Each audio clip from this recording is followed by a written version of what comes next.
Come in.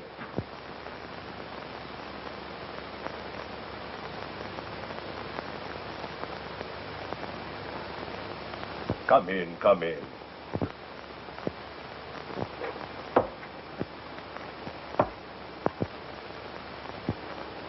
How small? You say the precious stones are all in this one place? And are worth $250,000? Rajputana's pearls alone are worth more. If we agree to go to this place of yours, wherever it is, to find out the truth of your story... Will you come back?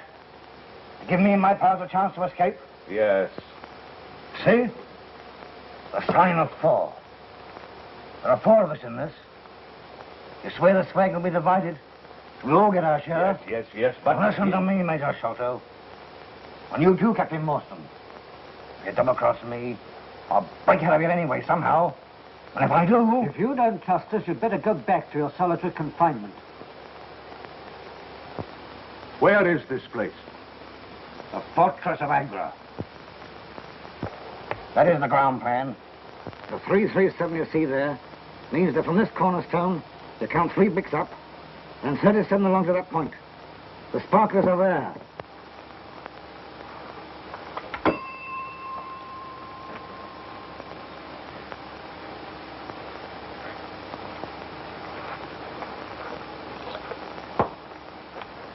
Mind you don't forget.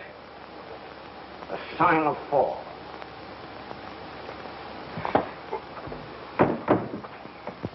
Three bricks up. 37 along.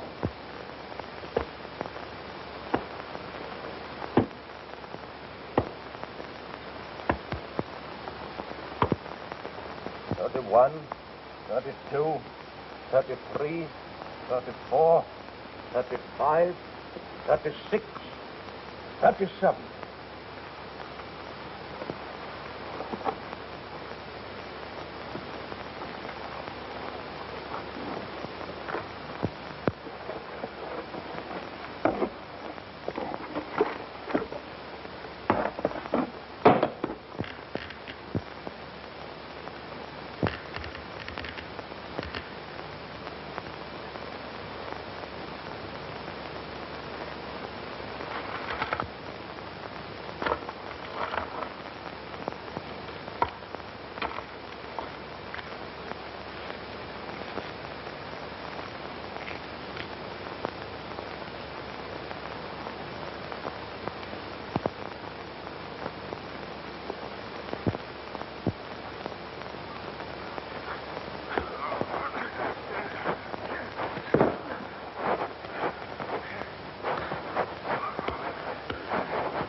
Akbar, fetch my 2 sons to me at once.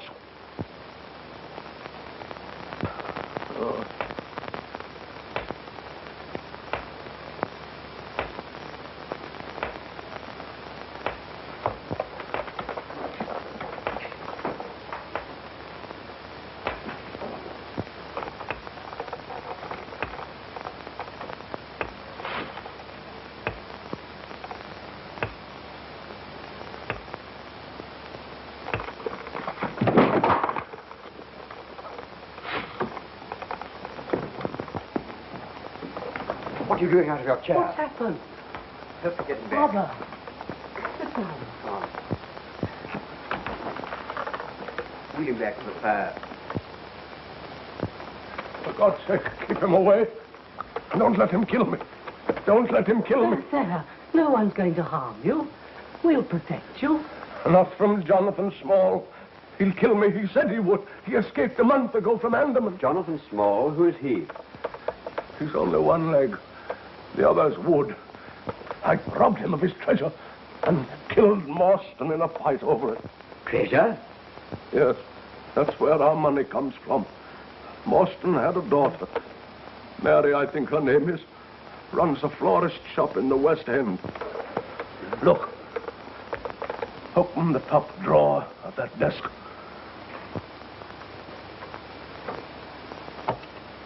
Press the back near the corner on the right side.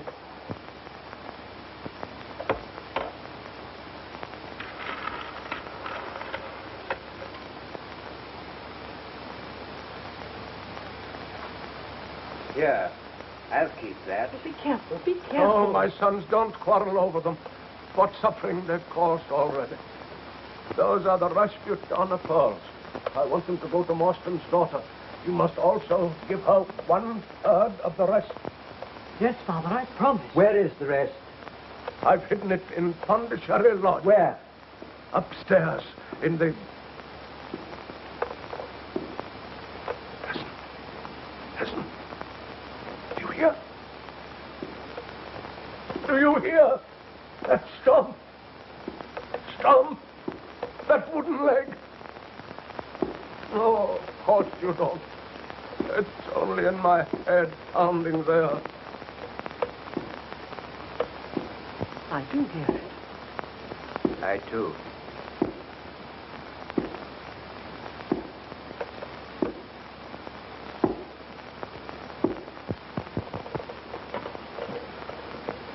Father.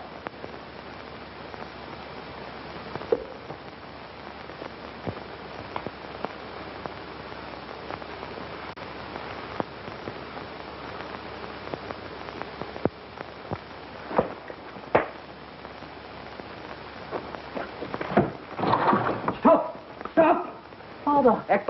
Ekbar, go outside. There's a man. Stop him. Stop him. He's dead.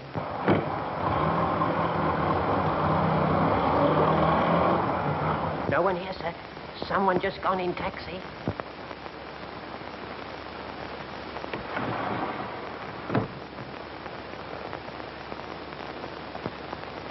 He never told us where the treasure is.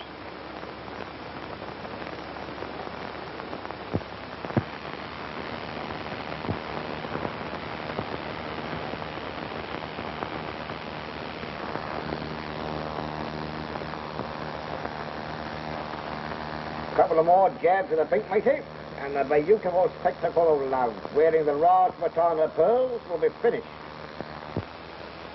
One more day of this, and I'd run out on you. Well, it had to be done, isn't it? No one will recognize you now as convict number 44730. I'd rather be hung, shot, drowned, and electrocuted than go through this again. Yes, we can arrange that too. Oh. That's done it. Oh, blush me. Oh. Keep it out of the way, leave it alone. Let it get dry. You have a look at yourself. You're a masterpiece, that's what you are. And I'm the professor what's done it. Think of the money people pay to look at you. Well, she looks a bit on the fat side to me. A bit of fat over your kidneys will keep you warm.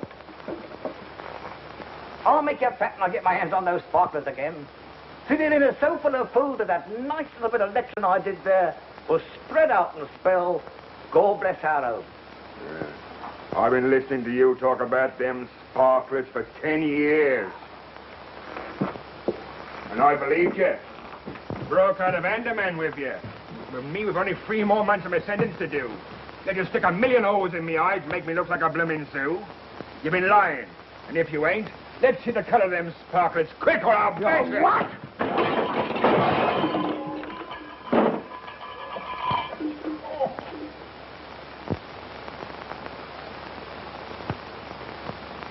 Now, be a good boy and do what Papa wants you to. And don't make Papa have to cave your blooming ribs in.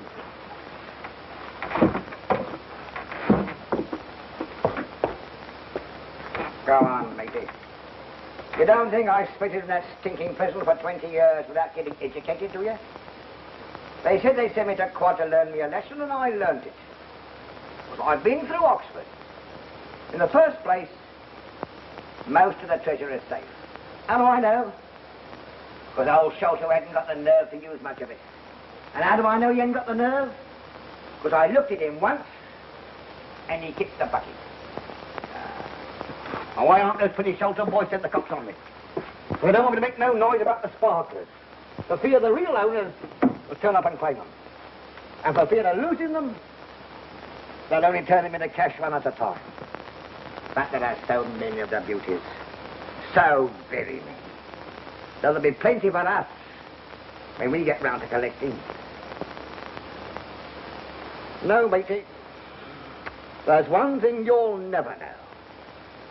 And that is what a beautiful thing it is to be educated. Oh, I know enough. Enough to keep your mouth shut, I hope. I never did fancy myself in my government haircut. But I can't wear these silken tresses for long. They make me itch. I'll just put on my best Sunday go-to-meeting prop and give the ladies an eyeful.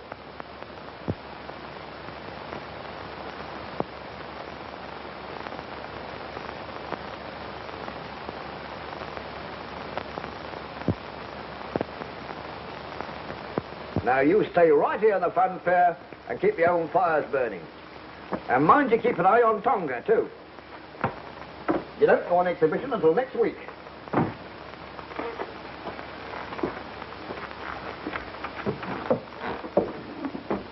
If I was to say to you, now for the treasure of Monte Cristo and the world is mine, you wouldn't know what I meant, would you? No. Of course, you're not educated. 10 years in the pen and never learned nothing.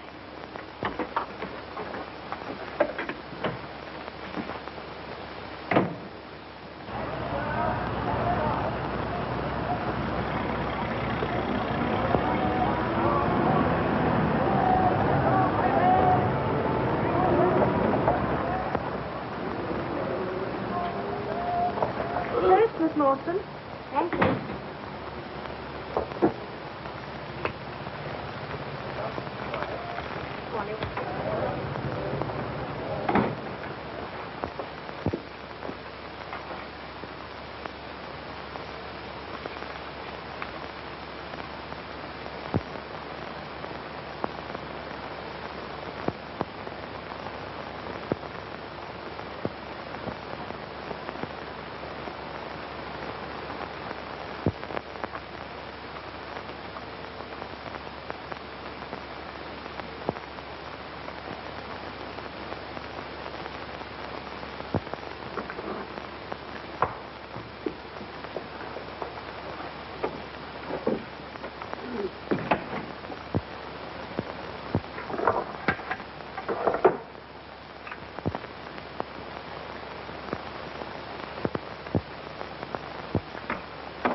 Once Quig out of your shelter, you'll be having breakfast with your father in the morning.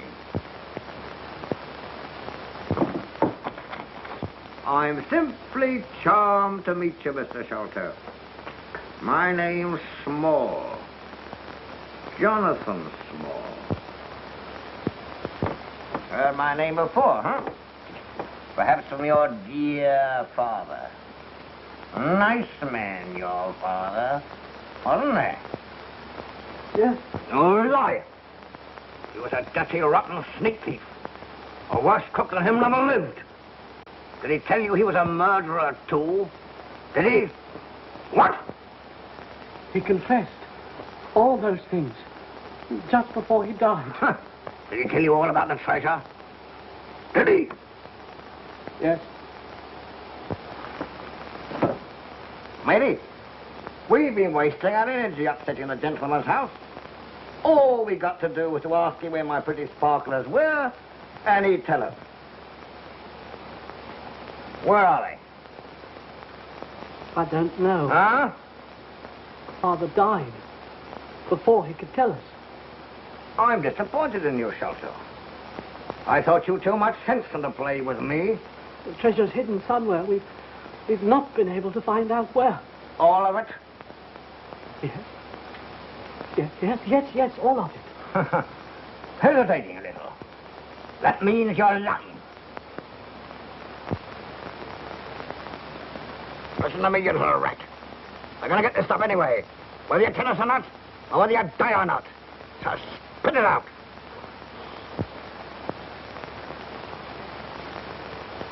Stop! I'll tell.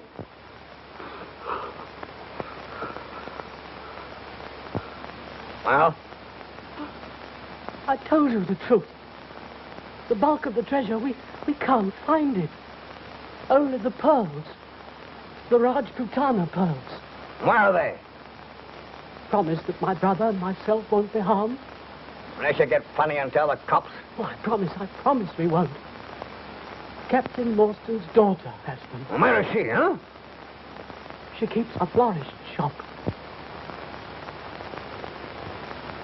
There you are, sir.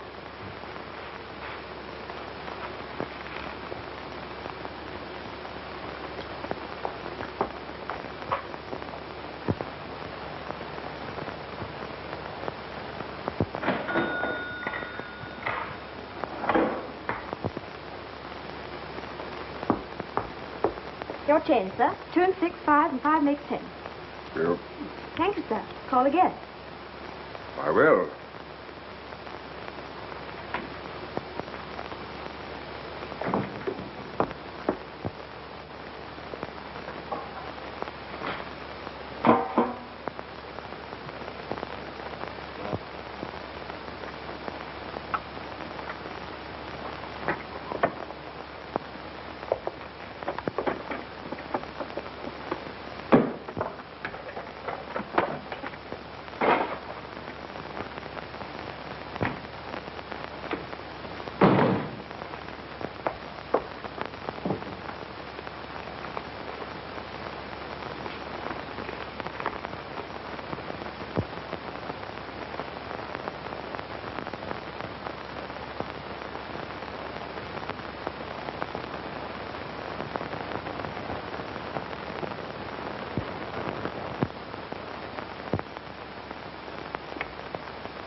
You certainly shot that tiger clean through the head. And he was a beauty, too. How on earth could you know? You're a very remarkable man, Watson. Me? The finest audience in the world. I never cease explaining my methods to you. And apparently your amazement grows deeper every day. But how could you possibly know what I've been thinking? You were looking at those tiger pictures in the paper until your eyes were nearly popping out of your head. Your expression then was unmistakable. Yes, I suppose it was. Yes, you came down to earth and realized that tiger shooting is no longer for you. Very simple, really? Yes, like all great things, Watson. You know, I owe you an apology. You come here for adventure, and I've none to offer you. Very soon, out of London's teeming millions, some distressed person will step up to the door and knock. Ring, Watson. The knocker doesn't function. You should have noticed that. Oh, very well, ring then. Ah, she's made up her mind. What? Who? Look. Evidently you find the young lady's case interesting already.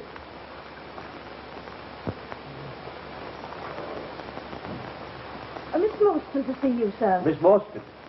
Did she tell you her business? No, sir. But she seems terribly upset. Oh, well, show her up. She's one of your teeming millions, Watson. Miss Morstan. Mr. Holmes. Mr. Sherlock Holmes. Yes, that is my name. I'm terribly sorry. I'm afraid I'm going to faint.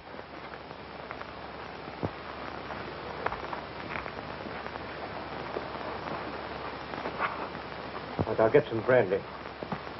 A frightful shock of some kind. Thank heaven you were here, Watson. In such embarrassing matters as fainting women, I must defer to you. Thanks.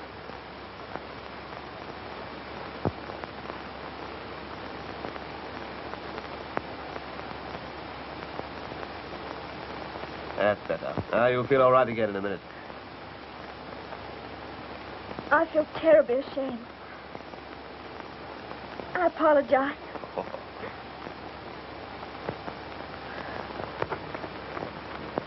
Perhaps I'd better go. And deprive us of the pleasure of offering the assistance you came to seek?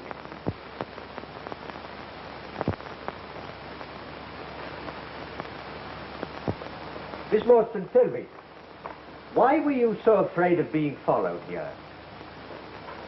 How did you know? Well, there's hardly a mystery. I simply observed it from the window. Oh, Now, Miss Morstan. it's rather a long story. Shall I begin at the beginning? Yes, please do. An amateur investigator like myself can't have too many facts of a case to work on. A number of years ago, my father, Captain Morstan, mysteriously disappeared whilst on his way home on leave from the Orient. Morstan. Captain Morstan. Something to do with a convict settlement at, Andaman Islands, was it? Yes, I remember. You remember? You learn to expect such amazing things from Mr. Holmes. And I'm afraid that completes my knowledge of the first chapter. This was found in my father's belongings.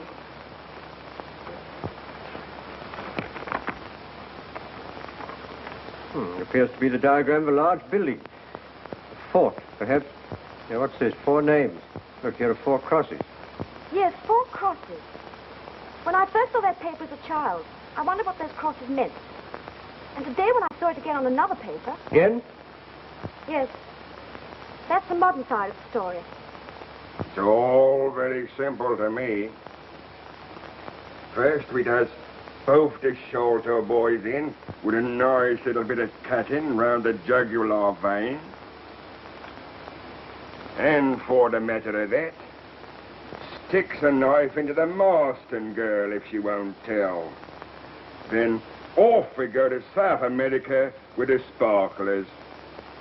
It's all very simple to me. When you're done with the 3 of them, I suppose you'll start on the whole blooming police force.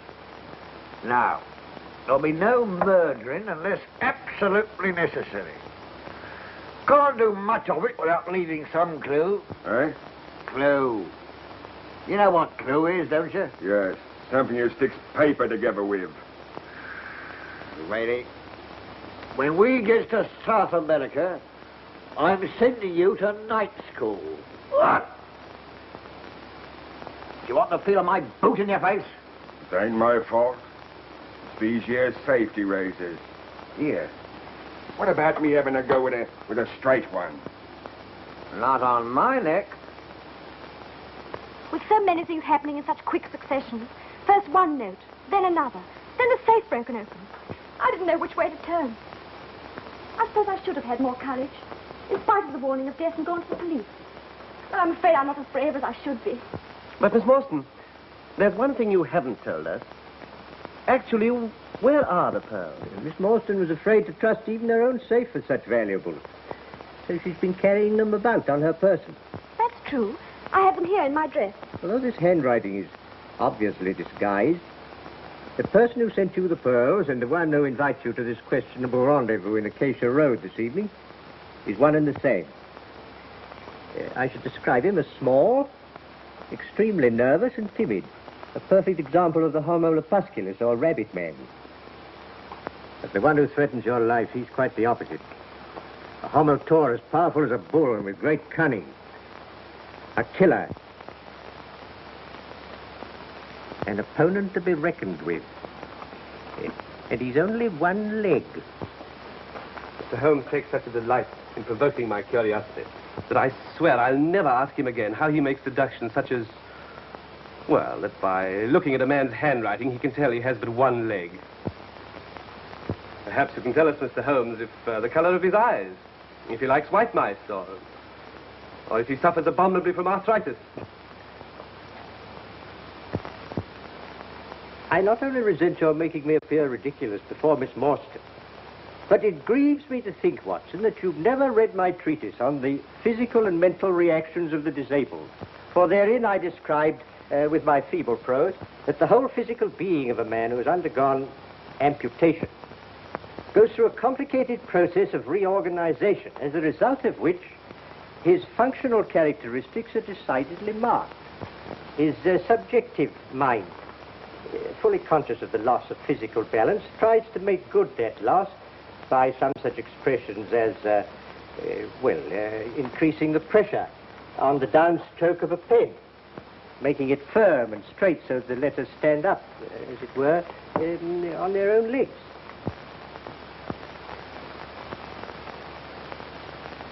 Do I make that quite clear? Perfectly. Miss Morstan, I don't want to alarm you unduly, but your Homo taurus friend is unreservedly dangerous. For that reason, may I suggest that you accept my meager hospitality until the time of your departure for Acacia Road? Thank you so much. Oh, but I don't want to go there alone. It states in your invitation that you will be allowed 2 friends. May I have the privilege of appearing as one of them? Thank you very much.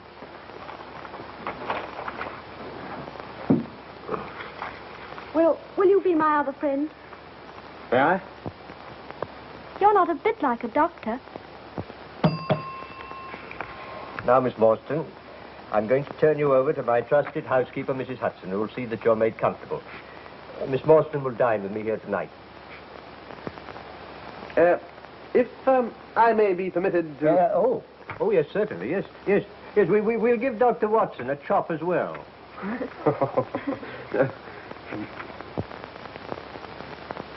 I don't want to interrupt the violent flutterings of your heart, Doctor, but perhaps you'd be interested to know that never in my career have I encountered a more intricate case. Serious as that? You need all our help, and perhaps more, before we're through. And under no circumstances must we allow her to go back to her shop. Shop? She said nothing about a shop? No, but I think you'll find that she runs a small florist shop in the West End of London. How can you possibly deduce that? Neatly, but not smartly dressed. Yet she wears an expensive orchid. Orchids are not a suburban trade. Perhaps given her by some ardent admirer. Oh, well, if she had one, she'd have appealed to him and not to us. Besides, fingers used for wiring up flowers become scored, in an unusual way. Yes, I think a florist shop. Amazing. No, elementary, my dear Watson. Elementary. Good friends, Watson. Case of need. Now, we'll take Miss Morstan to her home. Torch. Have her change quickly into clothes that are both warmer and a little less conspicuous. Come in. My preparations here will take me about 10 minutes, then I'll pick you up. Don't you think we could keep the appointment and leave her out of it? My dear Watson, if we're to catch our fishes, we must use the bait they'll bite on. But there's no... No. It's getting late, Watson. Getting late. Oh, you'll probably enjoy hearing she does run a florist shop. Oh, really? I'm surprised. Tweezers. Oh...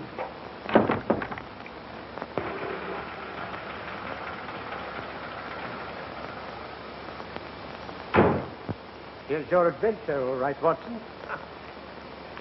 Miss Morstan, go and knock at the door. We'll be here, watching.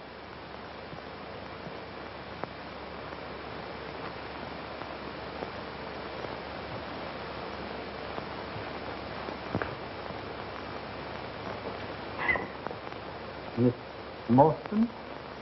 Yes? Alone? I have two friends. Will you give me your word they are not policemen? Certainly. Come with me, please.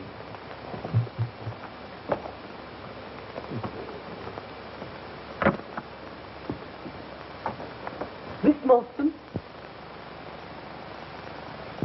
Mr. Holmes and Dr. Watson. You've kept your taxi, I see. Good, good. Your journey's not over yet. You've news for Miss Morstan? First, we must visit Brother Bartholomew, waiting at his house. The taxi. If we go along now, I can tell you the whole thing as we go. Move.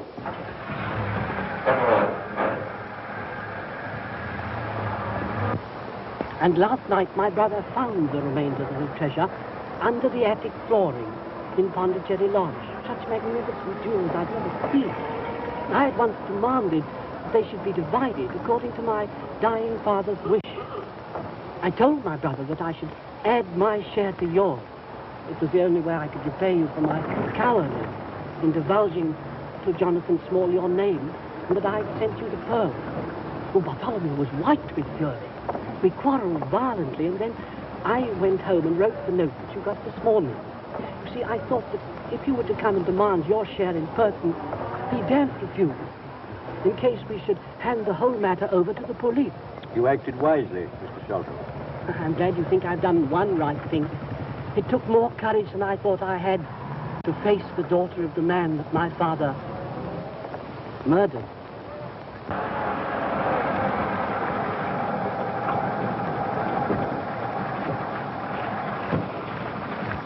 Wait.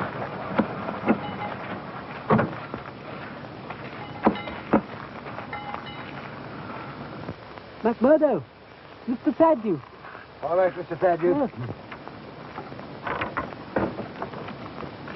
Thank you.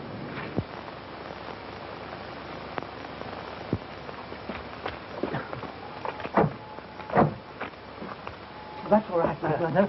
Good night. You're not frightened? Terribly. But rather thrilled, too. Mr. Holmes.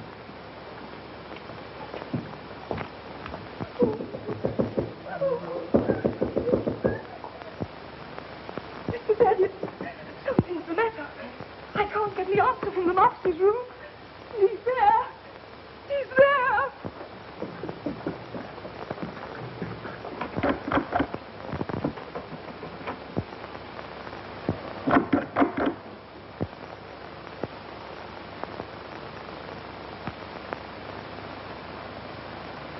Oh, there's something devilish in there, Watson. Look. Mrs. Bluntstone, a lamp.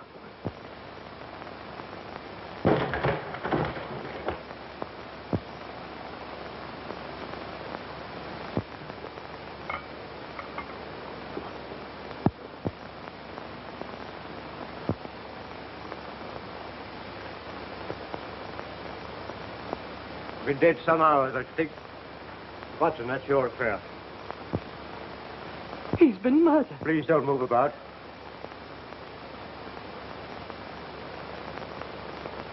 Well, Watson? Not a natural death. Tetanus of some kind. Extreme contraction, far exceeding the usual rigor mortis. Precisely. Some powerful alkaloid poison, like strychnine.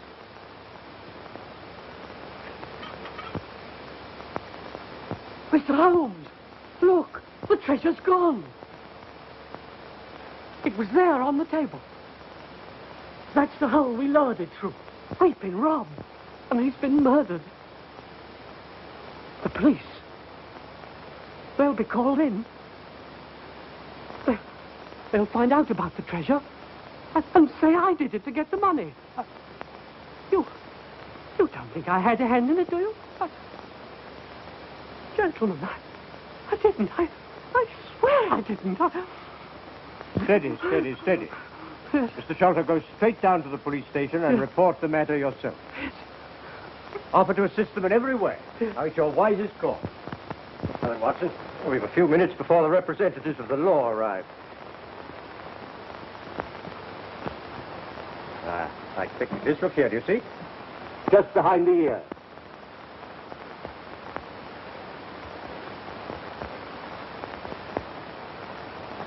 Looks like a thorn. Don't touch it, Watson. It's deadly poison. This is a dart that's been shot with such force from a blowpipe that before the victim can recover from the shock of the impact, the poison takes effect, causing almost instantaneous death. Such weapons are used by the natives of the Malay Peninsula and the Andaman Islands. Andaman? Yes. Yes, that's pretty conclusive, isn't it? Look here. Look here, it's the same 4 crosses. Sign of 4. Jonathan Small. No, possibly not, Watson. Remember, Small's only one of 4. But more significant still, these crosses have been made with a tattooing needle. The tattooed man. Oh, well, that's frightfully simple, isn't it? Is it? Well, now we know who did it. All we have to do is to catch him. Yes, that's all. Yes, well, will you go out and catch him, and I'll wait here till you come back? Yes. But where'll I go? Exactly. Let's leave jumping to conclusions to the professional detective. I prefer to employ my usual method of carefully reconstructing the crime in the hope of finding some clue that will lead us to the whereabouts of the criminal. Just stand on one side, will you, Watson, so that your footmarks don't complicate matters. Now, how did he come? And how did he go?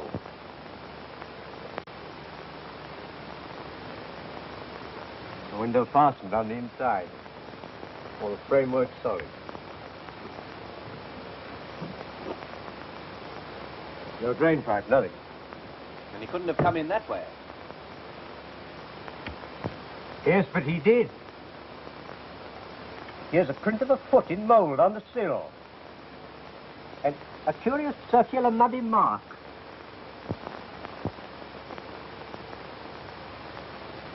Right, there it is again upon the floor. And here again by the table. Do you see that, Watson? A perfect demonstration. That's not a footmark. No, it's something much more valuable to us. It's the impress of a wooden stump, my dear Watson. A wooden-legged man. Yes, precisely. Yes, but no one could scale that wall, much less a man with only one leg. No, but suppose he had a friend here who lowers a good stout rope. How could he have got in? Not the window. Not the chimney. That's too small. Lend me a hand, Watson. Now we'll have a look at the secret room where the treasure was found. We can surmise that Homo Taurus was here, but the number 1 man, the one who's skilled in the use of a blowpipe, who is he? The tattooed man. No, I think not, Watson. No one but a native could have such deadly aim and such a strange weapon. The tattooed man is described by both Sholto and Miss Morstan as a giant. We must look for someone small who could scale the side of a house without making a sound. There you are, Watson. This huge trap door leading onto the roof. Yes, I can push it back with ease. Well, that's how number 1 entered.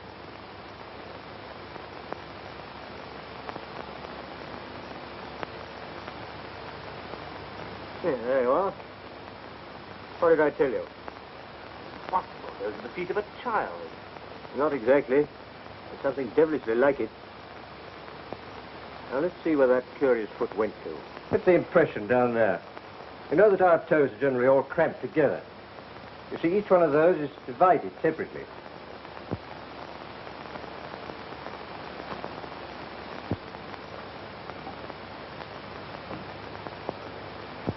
Perhaps you better rejoin Miss Morstan downstairs, Watson. She might be frightened when the police arrive.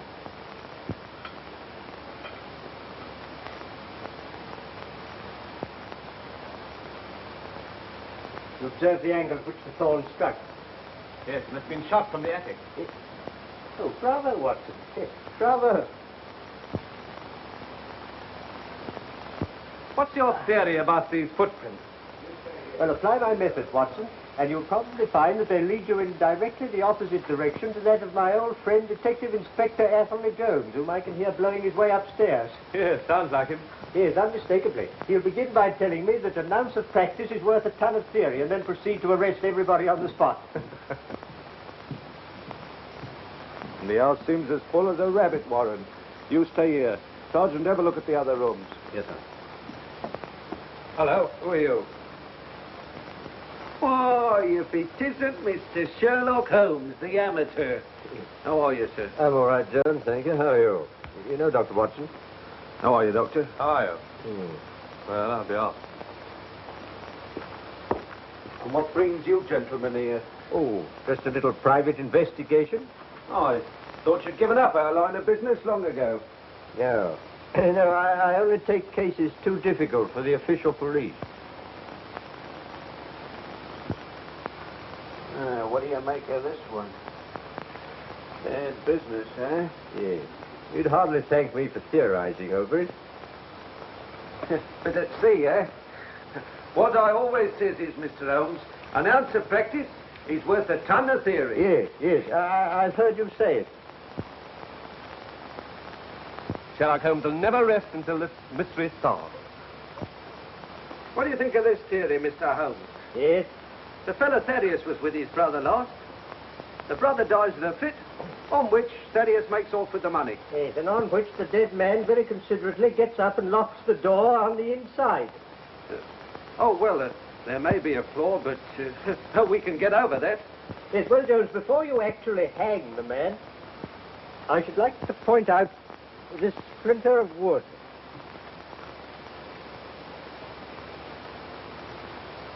Nasty-looking thorn. Yes. Be careful, Jones, it's poison. It was found in the dead man's head. Does that fit in with your theories? Perfectly. The only question is, how did he depart? Ah, of course. The hole in the ceiling. He knows the house. I suppose you noticed the hole in the ceiling? Yes, I did notice it in passing. There's a trap door leads to the roof. There, you've proved my case. Pretty quick, eh? I can safely say, Jones, that I've never seen anything quite like it. An ounce of practice? Well. Constable. Sir. Ask Mr. Thaddeus Sholto to step up here. Right. No, my dear Jones. Now, Mr. Holmes, I know you like poking your nose in these things, but you better leave this to me. Mr. Thaddeus Sholto, I must ask you to accompany me to the station. It is my duty to inform you anything you say may be used in evidence against you. Don't be alarmed. I think I can engage to clear you of the charge. Oh, you do you? Well, you better not promise too much. All right, Sergeant, take him away. I shall want to question the others. They may all be in this. Oh, Watson. The girl all right? Yes. Good. You found out anything further? Yes. But I have to pay a visit to Mordecai Smith. Is that the name of the murderer? No, it's the name of the man who's been engaged to help our little band of super criminals to escape. Well, how did you find that out? Well, quite simply, Watson, this rope told me all about it. Huh. I've heard of walls having ears, but never of a rope that could talk. No, well, this one can. I found it on the roof. It was brought here by Small and used by number 1 to get him up the outside of the house. You see, Jonathan Small, like most master criminals, never commits a crime until he's perfected the method of his escape. But with only one leg, this isn't easy. He can't leave by one of the Channel ports because the authorities would immediately search all one-legged men. He can't stay in this country, because sooner or later he'd be hunted down. So he arranges to be taken to sea in a fast, small boat and then transferred to some tramp steamer, bound for Africa or South America. Perhaps he's already escaped. Not small. He's waited 20 years in prison planning his revenge, and he won't leave till he's completed it. He won't leave without the Rajputana pearl, the most valuable part of the treasure. And pearls are easier to dispose of than diamonds and other jewelry. Well, where does the rope come in? Mordecai Smith. Is his name on it? No, but it might as well be. In the first place, it's been bleached and soaked by long immersion in salt water. If you'd like to taste it, Watson. No, thanks. You see, at this end, there's a splice loop, which bears the imprint of constant chafing caused by a small ship's brass capstan. The rope is made of cotton. It's not strong enough to hold a large boat. And it's of so soft a texture that it has evidently been used to protect a highly varnished surface, which suggests a speedboat or a launch. On the end of the rope used for tying the boat to a wharf, I found embedded a quantity of powdered malt, which led my thoughts to a warehouse where malt is unloaded. Near such a warehouse lives a man that I've known for years, who runs a small pub as a sideline, but whose real underworld business is smuggling. He smuggles contraband to and from boats at sea. Yes, sometimes his contraband are criminals that the authorities are after. So you see, I really must go to Mordecai Smith's. Positively amazing. Shall I come with you? No, Watson, no. You asked for the job of looking after Miss Morstan, so see that you do it. Oh, request Inspector Jones, very courteously, to assign several of his men to guard Miss Morstan day and night. Don't forget, Small's still at large, and so are his diabolical helpmates. Yes, protecting Miss Morstan's no small task.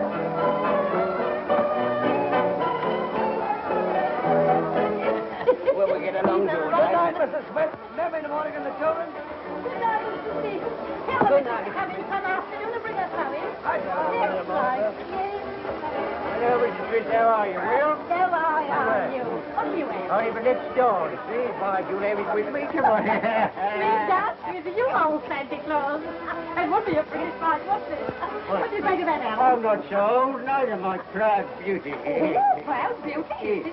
That's not what the husband calls me. He don't half appreciate it. Right you are. By the way, where is old Mordecai? Well, he ain't here, as you can see for yourself. That is, if you can see. Hey, always down the river with that putt-putt in tub of his, huh? No, I bet he is. The black one, with the green line. Just where he is. But she ain't a tub, let me tell you that. She's the fastest North Down River. And she ain't black neither. She's all a lovely cream with silver black stripes around her. Oh, I don't need Hemma. Nothing like. Named after me. Aurora. Aurora is a lovely name. Oh, I love you. Oh, you like it? Oh, go on, you old ghost. Oh, yeah, but don't get it. Back in the players. Well, bet you take the old goat down the river to see that new roller what I want to buy. No, he won't. He won't have no time for you. I'll pay the price, eh? He has sold his total customer. Who is he? You a nosy old Parker, eh? Besides, you wouldn't know him anyhow, because he's a stranger. He's only got one leg. Well, if a stranger with one leg will pay the price, so will an old friend with two. Oh, no, he won't. Because you see, old one leg, he just pays him to stand by to use when he wants it. Why, he's paid him a week's money already, and he ain't done the trick yet. We've heard you make it tonight, so he'll be ready for me tomorrow. No, he wouldn't do that neither.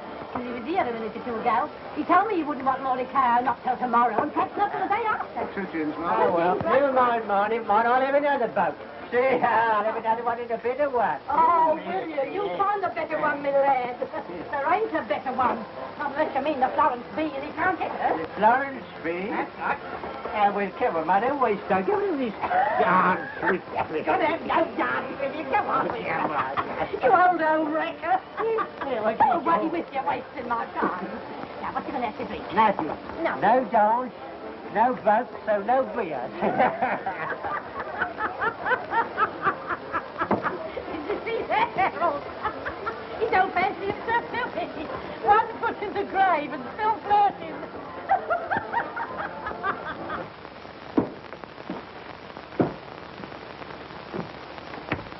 Tonga. Silver, yes, sir? Nice pretty diamonds in here, Tonga. If Tonga good boy, you get some. Silver, good boy. Put that in a snake box. No one will look for it there.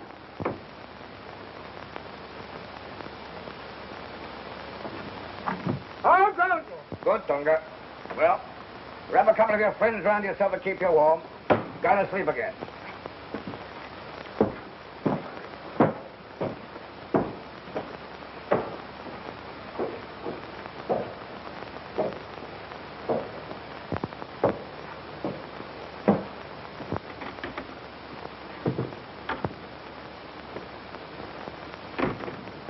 What do you think you're doing with them fireworks? I ain't taking no chances, no. What's the matter with you? You never seen a ghost? It's worse than that. The cops is after us. How do you know? Went round by the girls' flat over the florist shop. Cops and plainclothesmen all over the place. No mistaking what they're after. Put them rougher, eh? Come on, squeal. Come on. Let Marston keep her pearls. Let's take what we've got and knock it. Shut up! Crack them up. I'm going to have them all. Besides, pearls are under the trace. And therefore easier to sell than the diamonds and the other stuff. Well, give me mine now and I'll look it. You haven't got a chance to get away with your brain. Well, let's get out of here anyway. Listen to me. How many times have I got to knock into your block? That when you've done something the law says you shouldn't, don't start changing to new places. It's then that you get spotted. Stick to your business as usual and look as innocent as an angel. We stay right here in the fun fair and show tomorrow night the same way as we've always done. Me, you, and Tonga. Understand? And tomorrow night... Who is it? It's I, Dr. Watson. Oh, come in. Just inspecting your guard. Got one officer outside the door here, 2 downstairs, and 1 in the courtyard outside. Doesn't that give you a feeling of protection? I suppose so. It seems an eternity since this morning. You must try and get some rest. Wipe today clean out of your memory. I'll be all right. I think I'll have a good cry. That'll make me relax, and then I shall sleep. If you absolutely insist on weeping, can I offer you my shoulder? I fainted once today in front of you. I think I'd better have my cry in private. Please go. I feel terribly weepy.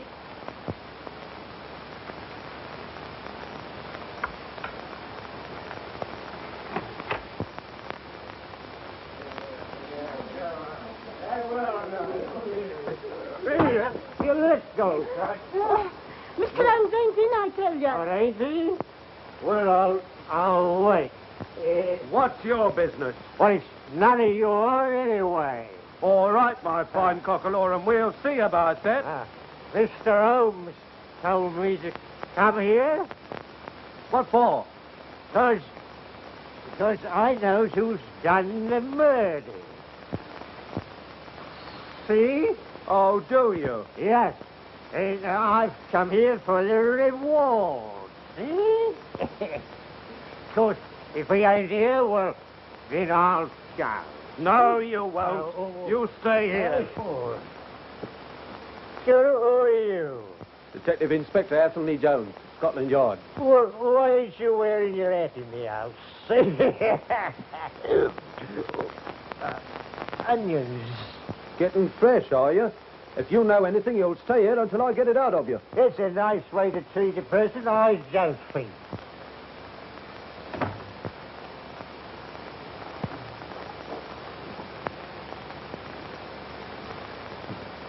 Try the other way, my dear Jones. The lock is reversed. Ah!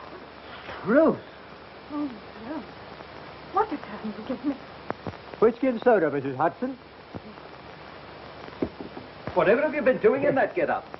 Attending a fancy dress ball. Pleasure before business, eh?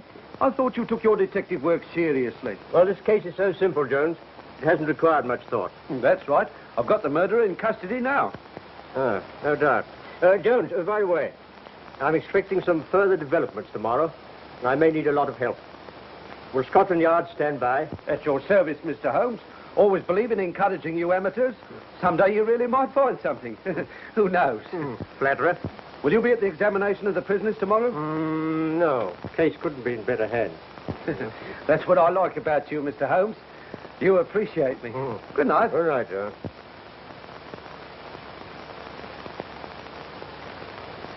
Oh, I do hope Mr. Holmes' search will be successful. It's been awful cooped up here all day. Under guard like a prisoner. Waiting for something. Heaven knows what's to happen. I've been doing a little detective work on my own.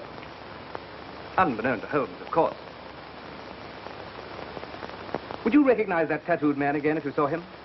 Yes, I'm sure of it. You know, the whole idea of a tattooed man, tattooing needles, native feet and so forth, sounds to me like a circus. Yes, to me too. Well, there's one just behind King's Cross. A fun fair, they call it. My cook was telling me about it. Would you risk going there with me? I'd go anywhere with you. Besides, I don't think I'm in danger anymore. Well, we can leave the guard here in case they give us a visit. It's just a chance we might find something. And oh, how I'd like to put it over on Holmes. Shall we go? Will you? I'll get my coat.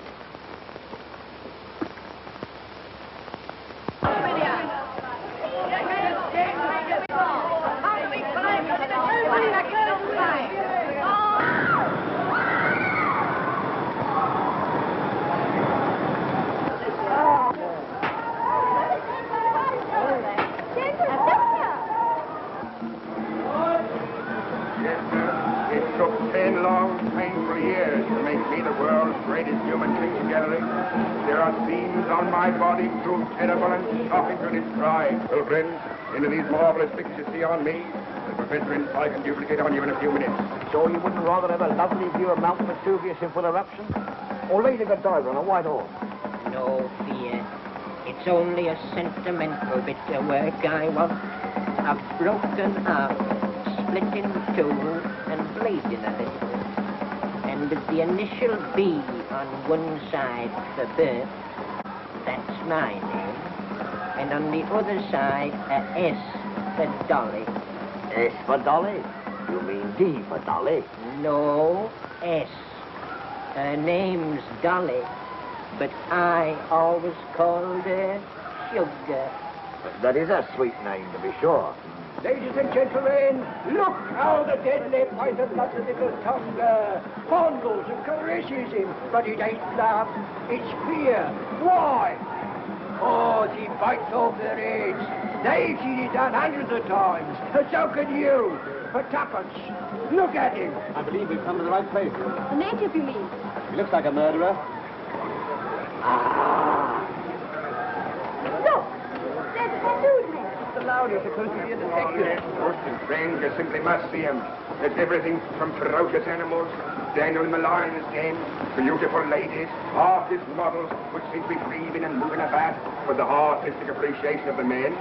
That's the man who bought the flowers. I'm sure of it. You answer Shotto's description, too. Move up, those men, move up, those men. Have a look at this. Have a basin full of this here, men. A tuppence more. You can see the old figure and the old marvellous show. Well, who's coming inside, ladies? Who's coming inside? Come on, let's telephone home. Just a minute, friend. I'll get everything prepared for you.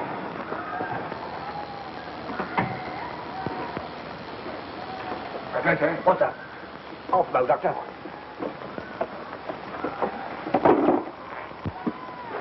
That girl from the florist shop. I just seen her with a friend. You sure? Yes, and she looks as if she knew me.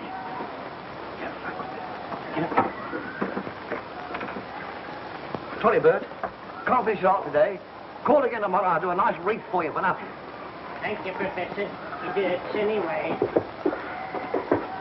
I'll only be a minute.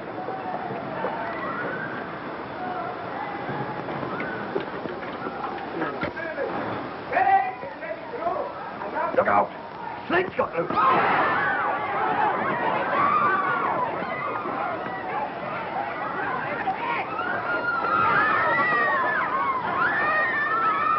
Get rid of him somehow. Come on, give me that bag, quick. You too, Tonga. Come along. Ah, forget your snake. Come along. I'll buy you some more South America. Come on now.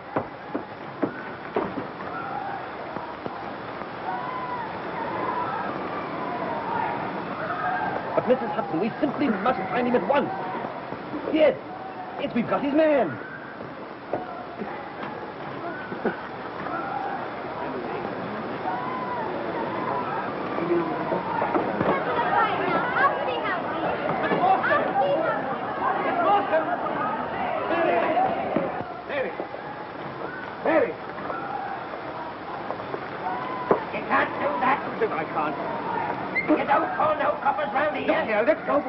Don't blow it, Watson. I don't want the police here yet. Thank heavens you've come. Mary, she's disappeared. She's gone. What you going to say you've been fool enough to bring her here? Yes. Then Small's got. What? They're on their way to Mordecai Smith. If we need help, bring up Scotland Yard. I'll take a quick look around. Now see what's happened. We've been looking close around. Somebody's found out and after it. Keep her hands open. I was looking for the pearls. She's got them on her somewhere, all right.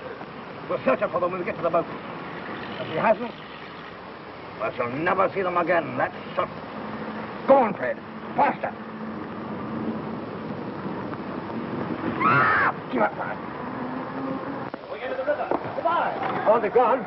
Let's get a taxi. Thousands of places in London. How do you know they've chosen Mordecai Smith? Certain of it. What if they get away in a fast boat before we can catch him? Well, I've engaged a faster one this morning, the Florence B. How do you know it's fast? Well, I know it. Don't ask me how I know it, Watson. Gee, what a colossal mistake you've made. I had those fellows, all of them, right in my hand. I only had to discover where the jewels were, and then I could have made my capture. Blow my brains out of it. Thought it'd do any good. Yes, well, I haven't been much use to you, old fellow. I'd keep your head. You'll need it. And your fists, too, before we're through with this. Quarter four. Hold it down river. Come on, quick.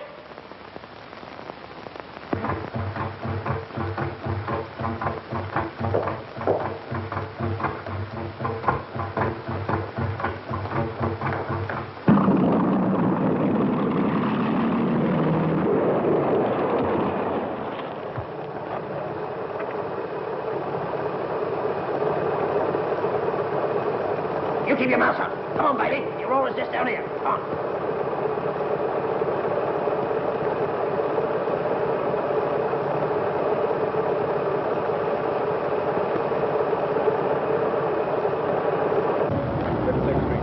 Commercial Street, 2 minutes more.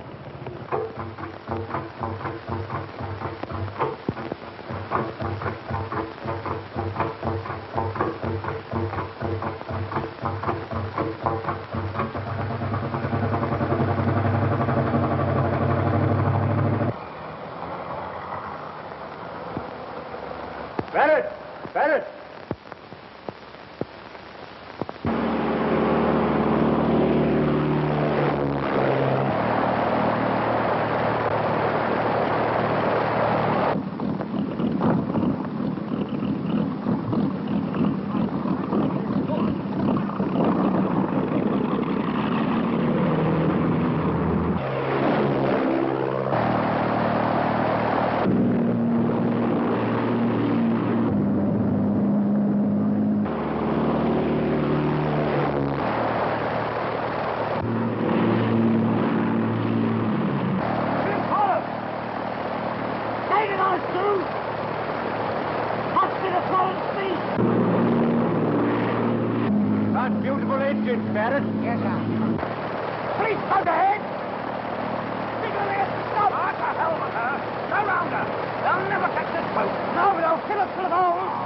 Take a chance like that. You do it, I tell you. Yes, Crayley's warehouse. We'll dodge in there. All right. They're out of sight. Get on with it.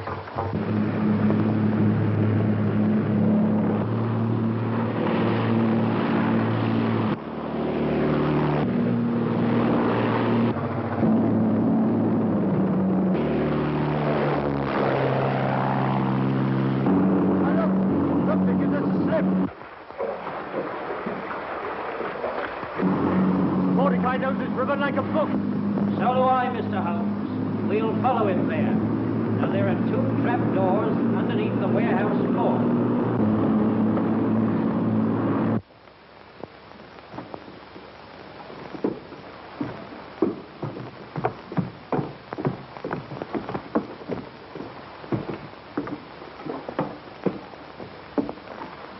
Up there, Tonga.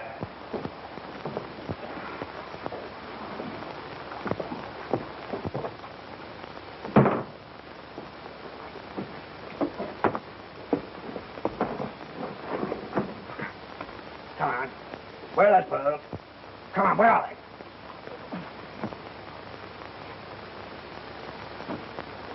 Huh. There they are, my beauties. I got Tonga place where you can do the most good. We're going to fight for it if they find us. It's hanging if they catch us anyway. We've nothing to lose. No, but I have. We don't need you.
No.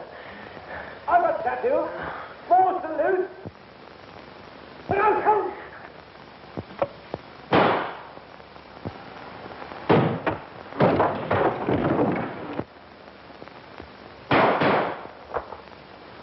Don't shoot. I'll give up. Wise man, Small.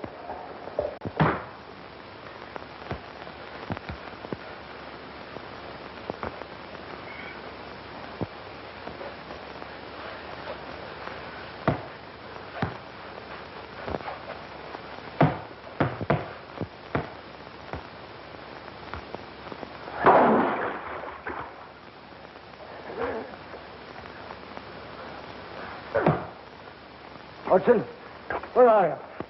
Oh. Yeah. Where's Mary? We'll find her.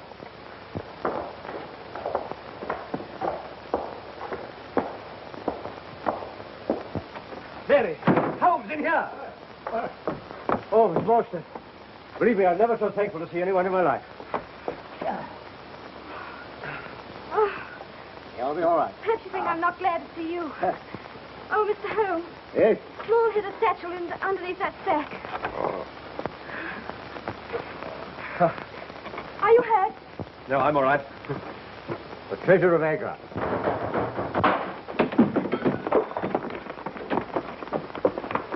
Who's in there? Oh, Holmes. Welcome, Jones. Welcome. Listen, there's a one-legged man mixed up in this and a tattooed man, too. Oh, really? Really? Well, we've left some for you to have a look at. By the way, they left this satchel behind. It's probably of no value. No value? Why, it's full of sparklers. You amateurs always overlook the important things. Here's Mordecai Smith, if you want him. What's he got to do with it? I want to know where the pearls are. Yes, where are they? Small's taken them. Then they're at the bottom of the river where we can find them. Because now you'll be so terribly rich that I can't even claim you as a friend, much less ask you. What? Sorry the jewels are distasteful to you, Miss Morstan, because I had the pearls. I took them from Jonathan Small when we first came to grips. I didn't want them to get wet. So I'm afraid you'll have to have them back. Amazing. Elementary, my dear Watson. Elementary. Please, ask me. Will you, Yes.